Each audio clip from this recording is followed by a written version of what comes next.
ഇപ്പൊ ചേട്ടന് ഇത്രയും കൃഷിയോട് ഭയങ്കര ഇഷ്ടമാണ് ചേട്ടൻ. At the same time he's an artist, അവിടെയും വർക്ക് ചെയ്യാൻ പോകണം. ചേച്ചിയുടെ ഒരു കോൺട്രിബ്യൂഷൻ ചേട്ടനോട് എങ്ങനെയാ ചെയ്യുന്നത്? കൃഷിയിലോ? കൃഷിയിൽ അത് വിളയുമ്പോ നമ്മൾ എടുക്കാറുണ്ട്. അത്രേ ഉള്ളൂ അല്ലേ? ചേട്ടാ മുരിങ്ങയ്ക്കായോ എന്നാ ഞാൻ സാമ്പാറിൽ ഇടാൻ തരുമെന്ന്, അത്രേ ഉള്ളൂ.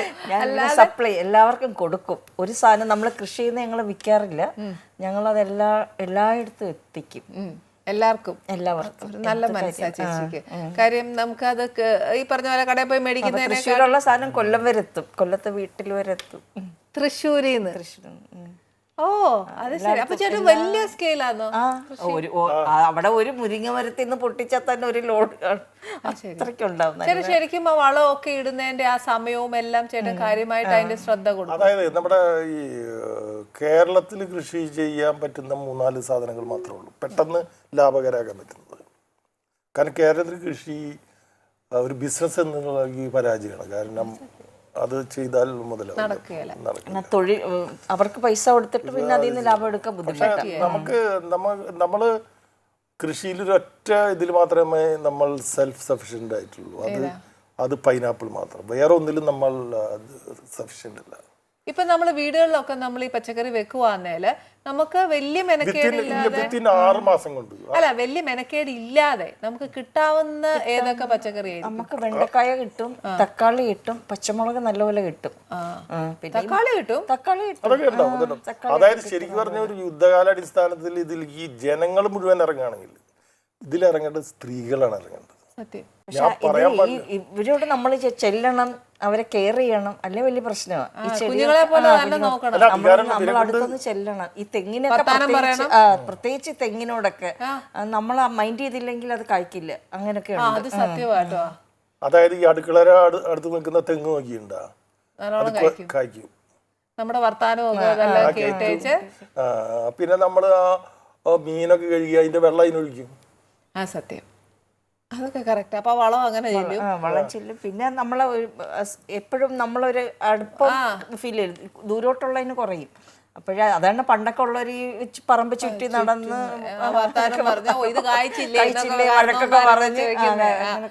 ഓക്കെ, ഇപ്പൊ കൃഷിയിലെല്ലാം ഞങ്ങൾക്കും എനിക്കും എന്റെ പ്രേക്ഷകർക്കും ഓൾമോസ്റ്റ് എല്ലാം മനസ്സിലായി. പക്ഷെ ഇതിന്റെ കൂട്ടത്തിൽ ചേട്ടൻ വന്ന വഴിക്ക് നാടകത്തിൽ ചേട്ടൻ ശരിക്കും പറഞ്ഞാൽ നല്ല അസലായിട്ട് പെർഫോമൻസ് ചെയ്ത ഒരു വ്യക്തിയാണ്. ഇന്ന് നാടകം നിലനിൽക്കുന്നില്ല എന്നുള്ളൊരു ദുഃഖവുമുണ്ട്.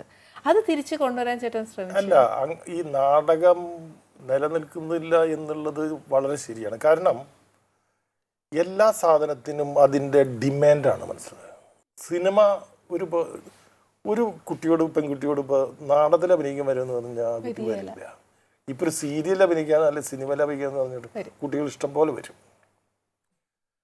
പക്ഷെ നാടകം വീണ്ടും തിരിച്ചു വന്നിട്ടുണ്ട്. ഇപ്പം ഞങ്ങളൊക്കെ ചെയ്യുന്ന നാടകം, ഇപ്പം ഞാനിപ്പോൾ ചെയ്തുകൊണ്ടിരിക്കുന്ന നാടകം കുമാരനാശാൻ്റെ കരുണ എന്ന് പറയുന്ന നാടകം. അത് ഹേമന്ത് കുമാറാണ്. ആ പഴയ പാട്ടുകളൊക്കെ എന്തിനീ ചിലങ്കുകൾ ഇതൊക്കെ അതിൽ ഞാൻ വീണ്ടും ഉപയോഗിച്ചിട്ടുണ്ട്. ഓൺ പ്രൊഡക്ഷനാ? ഞങ്ങളുടെ കാളിദാസലാന്നിരുന്നുണ്ട്.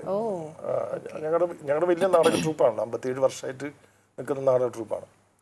അപ്പോൾ പിന്നെ അത് മാത്രമല്ല, ഞാൻ ഇപ്പം കാണുന്ന ക്യൂ നിന്ന ആളുകൾ നാടകം കാണാൻ ടിക്കറ്റ് എടുക്കുന്നു എന്നുള്ളത് കഴിഞ്ഞ 1.5 വർഷമായി കണ്ടുകൊണ്ടിരിക്കുകയാണ്. അത് അപ്പോൾ സന്തോഷം. പിന്നെ അതുമല്ല, നാടകത്തിന് പറ്റുന്നൊരു കുഴപ്പം വെച്ചാൽ നാടകം, അതായത് സിനിമ എന്ന് പറഞ്ഞാൽ ഒരു ടെക്നോളജി ബേസ്ഡ് ആയിട്ടുള്ളൊരു കല കൂടിയാണ്. It is more technology based. നാടകം എന്ന് പറഞ്ഞാൽ കുറച്ചും കൂടിയും 3 ഡയമെൻഷണൽ റിയൽ ഇമേജസ് ആണ് നമ്മുടെ മുന്നിൽ നിന്ന് സംസാരിക്കുന്നത്. ഇപ്പോൾ ഒരു നാടകത്തിൽ ഒരു അമ്മ മകൻ മരിച്ചപ്പോൾ കരയുന്ന ഫീലിംഗ് നാടകത്തിൽ ഒരു 10 ഇരട്ടി കൂടുതലായിരിക്കും. അത് കാരണം അത് നേരിട്ട് നിന്ന് കരയാണ്. നേരത്തെ സിനിമയിലാവുമ്പോൾ നമ്മളോട് അത് അബോധ മനസ്സിൽ പറഞ്ഞ് മനസ്സിലാക്കി തരുന്നുണ്ട്, ഇത് സിനിമയാണെന്ന്. അതുകൊണ്ടാണ് ഇപ്പോൾ ശരിക്കും പറഞ്ഞാൽ കേരളത്തിൽ ശരിക്കും പറഞ്ഞാൽ ഒരു ഗവൺമെൻറ് പുതിയത് വരാനുള്ള പ്രധാന കാരണം നാടകം കൊണ്ടായിരുന്നു. നിങ്ങളെ അങ്ങനെ കമ്മ്യൂണിസ്റ്റാക്കി ഇങ്ങനെ നാടകങ്ങൾ. പക്ഷേ എനിക്ക് വളരെ സങ്കടകരമായിട്ടുള്ള ഒരു കാര്യം ഇവിടെ ഞാൻ തുറന്നു പറയാൻ ആഗ്രഹിക്കുകയാണ്. അതായത് ആ പ്രസ്ഥാനത്തിന് ഇതിനൊക്കെ വളർത്തിയ നാടകക്കാരെ എത്രമാത്രം ആദരിക്കപ്പെടുന്നു അതായത് മനുഷ്യന്റെ എന്താ വെച്ചാൽ ഒരു 50 വയസ്സ് കഴിഞ്ഞു കഴിഞ്ഞാൽ ആളുകൾക്ക് 60 വയസ്സ് കഴിഞ്ഞൊരു മരണഭയം കൂടും, പ്രത്യേകിച്ച് കലാകാരന്മാർക്ക്. നമ്മളൊക്കെ 3 പേരും കലാകാരന്മാരാണല്ലോ. കാരണം ഇതൊരു ഗവൺമെന്റ് ജോലി പോലെ ഒരു സെക്യൂർഡ് ജോലിയല്ല. അതെ, നാളെ എന്ത് സംഭവിക്കും. നേരെ മറിച്ച് ഈ അമേരിക്കയിൽ ഇപ്പം ഞങ്ങൾ ഇതിൻ്റെ ഇടയിൽ ഞാൻ വേറെ മാറിപ്പോയി. ഞങ്ങൾ 91 കാളിദാസാനന്തരം അമേരിക്കയിൽ പോയി നാടകം കൊണ്ട്. ആദ്യമായിട്ടൊരു നാടക സമിതി അമേരിക്കയിൽ പോവുകയാണ്. അങ്ങനെ ന്യൂയോർക്ക് എയർപോർട്ടിൽ ഇങ്ങനെ ഇറങ്ങി. അപ്പോൾ ഓമാധവനാണ് അന്ന് നയിക്കുന്നത്, സന്ധ്യയുടെ അച്ഛനും. അദ്ദേഹം കേരളം കണ്ട ഏറ്റവും വലിയ നാടക ആചാര്യനാണ്. അപ്പം അദ്ദേഹം അവിടെ ഇറങ്ങി. ഞങ്ങൾ ന്യൂയോർക്ക് എയർപോർട്ടിൽ ഇറങ്ങി. കുറച്ചങ്ങ് കഴിയുമ്പോൾ ഒരു അനൗൺസ്മെൻറ്റ് ഇംഗ്ലീഷിൽ, ഈ ഓമാധവൻ ഇവിടെ ഉണ്ടെന്ന് ഞാൻ ഉടൻ ഇതിലേക്ക് വരുന്നത്. അപ്പം നമ്മൾ വിചാരിച്ചു ഇത് എന്തെങ്കിലും സാധനങ്ങളല്ല പെട്ടിയിൽ എന്തെങ്കിലും സാധനം വെച്ചുള്ളൂ. അപ്പം എയർപോർട്ട് മാനേജർ ഇദ്ദേഹത്തിനെ കാണാൻ വെയിറ്റ് ചെയ്തിരിക്കുകയാണ്. അത് ന്യൂയോർക്ക് എയർപോർട്ട് മാനേജർ എന്ന് പറഞ്ഞാൽ എന്ത് വലിയ പോസ്റ്റാന്ന് അറിയും. ഈ ഇന്ത്യയിൽ നിന്ന് വന്ന ഇവർ പിന്നെയാണ് അത് നോക്കിയത്, ഇവരെ ഹിസ്റ്ററി. ഇന്ത്യയിൽ നിന്ന് വന്ന ഏറ്റവും വലിയ ഡ്രാമാറ്റിസ്റ്റാണ്. അദ്ദേഹത്തിന്റെ കൂടെ ഒന്ന് ഫോട്ടോ എടുക്കാനാണ് അവിടെ മത്സരം. ഇവിടെ നമ്മുടെ ഈ ഏതെങ്കിലും എയർപോർട്ടിൽ നാടകക്കാരൻ ചെന്ന് കഴിഞ്ഞാൽ സത്യാചേട്ടാ പറയുന്നത് അത് തിരിച്ച് ശരിക്കും നമ്മൾ അത് കൊണ്ടുവരണം അല്ലേ. അതായത് ഇപ്പൊ എന്നെ ഇപ്പൊ ആളുകൾ അറിയുന്ന ഒരു സിനിമാ നടനായിട്ടും ഒരു സീരിയൽ നടനായിട്ടാണ് ആളുകൾ അറിയുന്നത്. പുറത്തിറങ്ങിയ ആളുകൾ എന്നെ അറിയുന്നത്. പക്ഷെ ഞാൻ 27 വലിയ നാടകങ്ങൾ ഡയറക്റ്റ് ചെയ്തെന്നുള്ള കാര്യം എനിക്ക് പോലും ഒരു പക്ഷേ അറിയില്ല. അപ്പൊ അതിന്റെ പോപ്പുലാരിറ്റിയുടെ കുറവാണത്. അതെ, ഇപ്പം ശരിക്കും പറഞ്ഞാൽ ചേട്ടനാണെങ്കിൽ സീരിയല്, ഫിലിം, നാടകം, കൃഷി, അതിന്റെ കൂടെ രാഷ്ട്രീയവും കൂടെ നേരല്ലേ ഞാൻ പറഞ്ഞ. ഈ തിരക്കിന്റെ ഇടയിലാണ് ഈ കൃഷിയെല്ലാം നോക്കുന്നത്. അപ്പൊ ഈ പ്രൊഡക്ഷനൊക്കെ ആരാ നോക്കുന്നത്? ചേച്ചിയാണ്. ഞാൻ ഈ പൈസയുടെ ഒരു പരിപാടി ചേച്ചി ഭയങ്കര കർഷകക്കാരിയാണ് ചേച്ചി. 10 പൈസ കൊടുക്കാല്ലേ ചേച്ചി? ഞങ്ങൾക്കൊരു ടെലിവിഷൻ സ്റ്റുഡിയോ ഉണ്ട് തിരുവനന്തപുരത്ത്.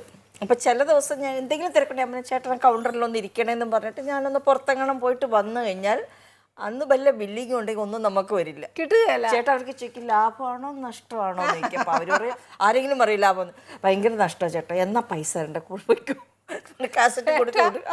ചേട്ടാ അത് കൊടുത്തു വിടും. ഞാൻ പറഞ്ഞു അപ്പൊ ചേച്ചി എന്നാ ചെയ്യും?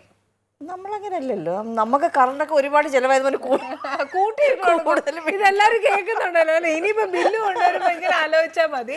അപ്പൊ ചേട്ടന്റെ ഈ ബാക്കി കാര്യങ്ങളിലൊക്കെ ചേട്ടൻ പൈസയുടെ കാര്യത്തിൽ ചേട്ടൻ അതല്ല, ചേട്ടന്റെ പോക്കറ്റിൽ ഒരിക്കലും പൈസ വെക്കാറില്ല. ഇപ്പൊ 500 വെച്ചാലും 5 ലക്ഷം വെച്ചാലും ആ വൈകുന്നേരം വരുമ്പോ അത് കാണരുത് എന്നുള്ളത് രാവിലെ ഇറങ്ങുന്നത്. പൈസ വെക്കാറില്ല. പിന്നെ പൈസ എടുക്കാനൊന്നും അറിഞ്ഞുകൂടാ. ഒരു പേഴ്സ് ഉപയോഗിച്ച് ഞാൻ കണ്ടിട്ടില്ല. ഇപ്പൊ പോക്കറ്റിൽ നിന്ന് പൈസ എടുക്കുമ്പോ ഇങ്ങനെ എടുക്കും. അപ്പൊ കൊറേ പോവും, കൊറേ. അപ്പൊ അത് നമുക്കറിയാം ആളാണ്. ഇനിയിപ്പോ പ്രേക്ഷകർ എല്ലാരും കേട്ടോ, ചേട്ടനെ ചുറ്റിപ്പറ്റിയൊക്കെ നിന്നാ മതി, ഇങ്ങോട്ട് അധികം അടുക്കരുത്, ഒന്ന് കാജ് കിട്ടുകയല്ല. അവിടെ ആദ്യം ചേട്ടനെ നോക്കി നമസ്തേ പറഞ്ഞിട്ട് നെക്സ്റ്റ് പോക്കറ്റ് നോക്കുക, അല്ല കാശ് കൊണ്ടോ നോക്കിയിട്ട് ചുറ്റിപ്പറ്റിയൊക്കെ നിന്നാ മതി, എന്നതേലൊക്കെ കിട്ടില്ല. പോക്കറ്റ് വെച്ച് കൊടുക്കാറില്ല അങ്ങനെ. അതും പോയി പേഴ്സും കൊടുക്കൂല, പോക്കറ്റിൽ കാശ് കൊടുക്കൂല, കാർഡും ഇല്ല, കാർഡും ഇല്ല, ചെക്ക് ബുക്ക് പോലും ഇല്ല അക്കൗണ്ടിൽ. എന്നാ ഭാര്യ നോക്കിയേ. എനിക്ക് ഇഷ്ടമല്ല ഞാനത്. ബാങ്കിൽ പ്രത്യേകം പറയും അതിന് ചെക്ക് ബുക്ക് വേണ്ട കേട്ടോ എന്ന് പറയും. അങ്ങനെ ചെക്ക് ബുക്ക് പോലും ചേട്ടൻ്റെ അക്കൗണ്ടിൽ ഞങ്ങൾ എടുക്കാറില്ല. ചേട്ടാ സ്വഭാവം മനസ്സിലാക്കി പെരുമാറുന്ന ഏക ഭാര്യ എന്നാലോചിച്ചോക്ക്. ഇത് കണ്ടെല്ലാരും പഠിക്കണം. ഇപ്പൊ മനസ്സിലായി ചേട്ടാ. ഇതിന്റെ ഇടയിൽ രാഷ്ട്രീയം എപ്പം? രാഷ്ട്രീയം ഞാൻ ഈ ഇന്ത്യൻ കമ്മ്യൂണിസ്റ്റ് പാർട്ടിയിലെ ഒരു മെമ്പറാണ്. അങ്ങനെയാണ് ഞാൻ ഈ ഹോർട്ടികോർപ്പിൻ്റെയൊക്കെ ചെയർമാനാവുന്നത്. ഞാൻ രാഷ്ട്രീയം അങ്ങനെ ഒരു വളരെ അല്ല, ഒരു രാഷ്ട്രീയം ഇപ്പോഴത്തെ കാലഘട്ടത്തിൽ രാഷ്ട്രീയം ഉണ്ടാവുന്നത് നല്ലത് തന്നെയാണ്. കാരണം രാഷ്ട്രീയത്തിലൂടെ തന്നെ ഒരു നമ്മുടെ ഒരു ഡെമോക്രാറ്റിക് രാജ്യമാണല്ലോ. അപ്പോൾ ഒരു രാഷ്ട്രീയത്തിലൂടെ തന്നെയാണ് എല്ലാ കാര്യങ്ങളും നിയന്ത്രിക്കുന്നത്. പക്ഷെ ഞാൻ വളരെ ശക്തമായൊരു രാഷ്ട്രീയ ആളല്ല. പക്ഷെ അതുകൂടെ വേണം കേട്ടോ. ഇത്രയും നല്ല മനസ്സുള്ള ഒരു ചേട്ടന് നമ്മുടെ നാട്ടിൽ ഇഷ്ടംപോലെ ആൾക്കാരുണ്ട് ചേട്ടാ, സഹായം ആവശ്യപ്പെടുന്നവരും അറിവില്ലാതെ ഒന്നും കിട്ടാതെ പോകുന്നവരും.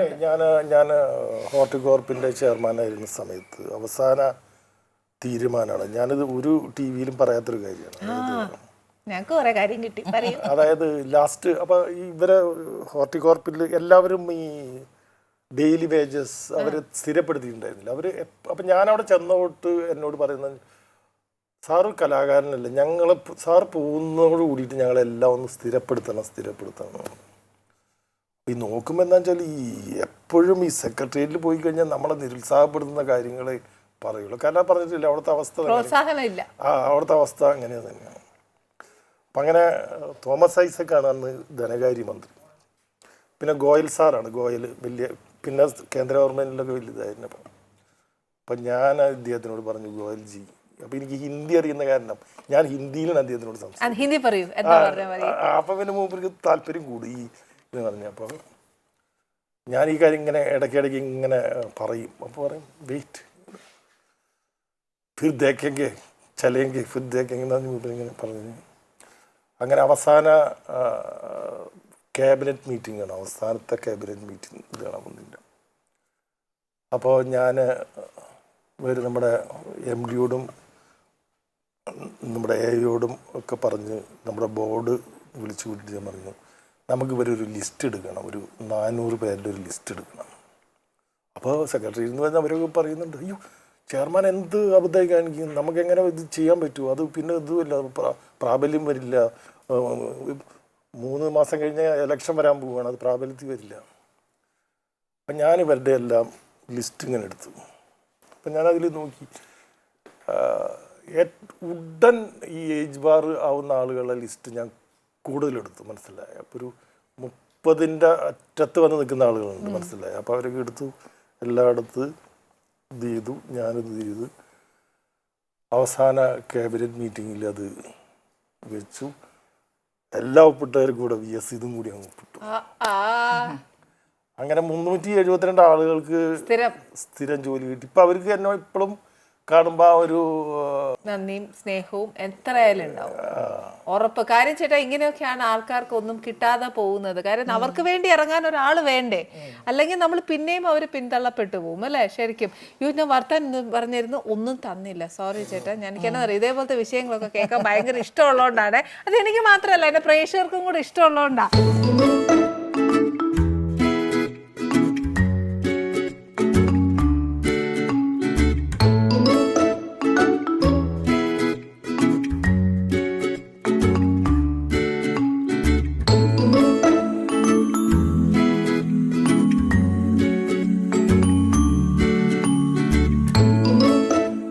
എനിക്ക് ഏത് തരം നിങ്ങളുടെ അവിടുത്തെ കോട്ടയം സ്റ്റൈലിൽ ഏത് ഡിഷാണ് ഏറ്റവും ഇഷ്ടം? എനിക്ക് ഏറ്റവും ഇഷ്ടം കപ്പയും മീൻകറി. അത് നല്ല എരിവുള്ള മീൻകറി. അത് ഉണക്കക്കപ്പയാണെങ്കിലോ?